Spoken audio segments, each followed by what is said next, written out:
This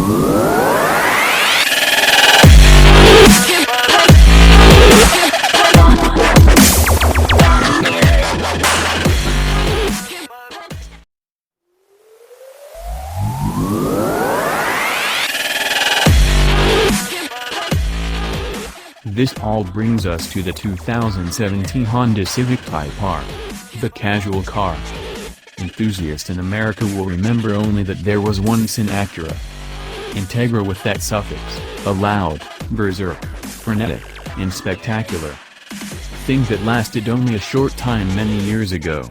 But those peering at this story from beneath the flat brim of a Type R cap will know that there have been 4 generations of Civic Type Rs prior to the car for which we gather today.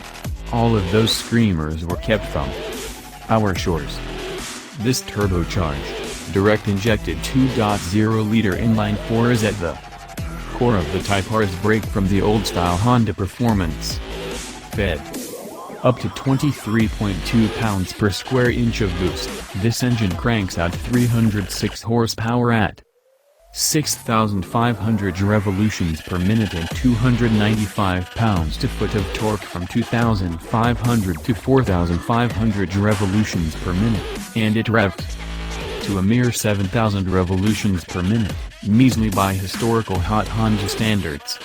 This is the type of engine that is making us all lazy drivers. You don't have to work for the power here.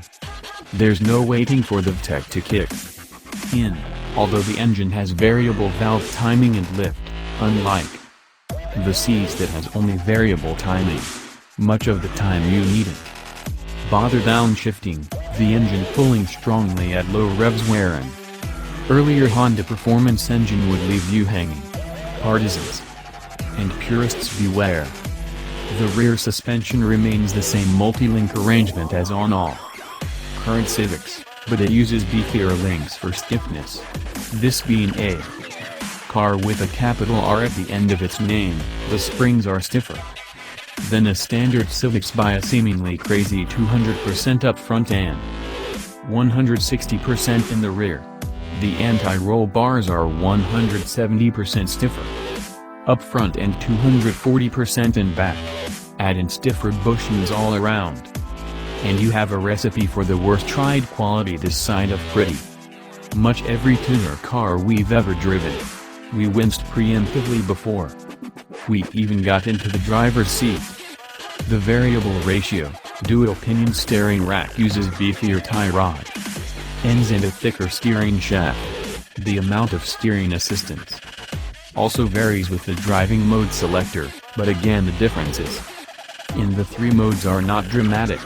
Any of the 3 settings of this electrically assisted steering yields excellent response and fidelity and even a touch of feel.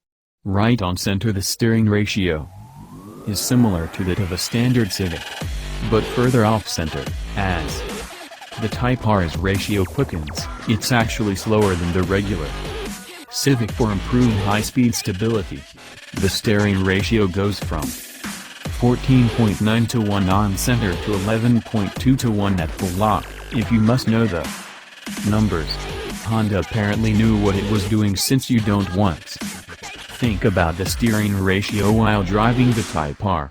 It simply feels natural. The Type R wears big, fat Continental Sport Contact 6 summer tires, sized 245/30 ZR20, mounted on 8.5 by 20-inch cast aluminum wheels. Front and rear 30 series sidewalls were another reason we worried ourselves unnecessarily about ride quality. Impact harshness is less than it really has any right to be, but these big tires will cost more than $300 a piece to replace. The big, relatively heavy wheels accommodate the trick front suspension as well as the 13.8-inch cross-drilled brake rotors with 4-piston Brembo calipers on the front axle. Single-piston sliding calipers grab the rear rotors. Thanks perhaps to brake booster modifications for the Type R, the pedal feel is excellent, even if its travel is a bit farther than we might like. And the Type R is no stripped-down track day car. All Type Rs are considered touring models, in the standard Civic parlance. Meaning, they come with all the performance stuff discussed above, but also dual-zone automatic climate control, proximity entry with push-button start, LED headlights, Android Auto and Apple CarPlay compatibility, navigation, and a 12-speaker audio system. That will set you back $34,775. That's about $1,250 to $5,400 less than its competitors from Subaru, Ford, and VW, or between roughly $7,250 and $9,100 pricier than the less powerful Subaru WRX, Ford Focus Street, and VW GTI.